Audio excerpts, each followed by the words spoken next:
Charlotte de Tuckem pleure la mort de son premier mari, épousé à l'aube de ses 20 ans. Le monde de la culture est en deuil. Vendredi 3 mai 2024, Jean-Noël Fenwick est mort de suite d'un cancer à l'âge de 73 ans. En 1975, celui-ci avait épousé Charlotte de Tuckem.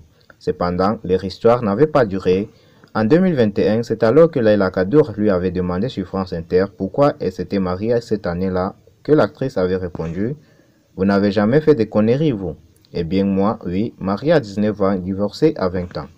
En toute transparence, Charlotte de Tuckem avait précisé à propos de leur union. On était amoureux et puis avec Jean-Noël, on voulait monter un spectacle et on s'était dit, le mieux c'est d'avoir une liste de mariage, comme ça on a tout transformé en bois, en peinture et notre premier décor a été fait avec la liste des mariages. Charlotte de Tuckem est-elle proche de son premier mari?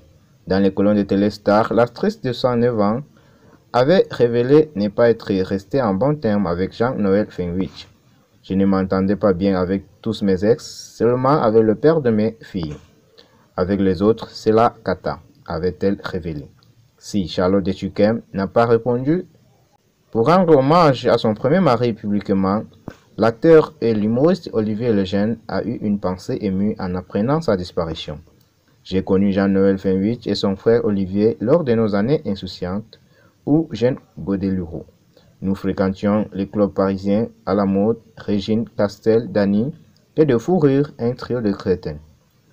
Olivier et Jean-Noël m'avaient même invité à dormir dans les lits parfumés de leur mère, en son absence bien sûr, s'était souvenu sur Instagram. Avec émotion, l'acteur et l'humoriste a glissé, je revois ce magnifique appartement, témoin des jours heureux, dans un entrepôt, impossible de voir un Fenwick sans penser à eux. Jean-Noël a rencontré Charlotte de Tuckem et a pris son envol comme grand auteur de théâtre, notamment ses triomphes absolus, le palme de Monsieur Chuc. Olivier a eu une vie en dents de scie pour terminer comme agent d'auteur. J'adorais les retrouver, les voilà réunis. Enfin, Olivier Lejeune a ajouté « Tu as bataillé, tu as gagné des magnifiques batailles. D'autres ont été plus difficiles, mais tu étais un seigneur. J'ai pris pour toi. Et merci encore pour tous tes envols d'auteurs si inspirés. Tu étais très fier de ton fils Arthur qui reprend le flambeau avec Maestra.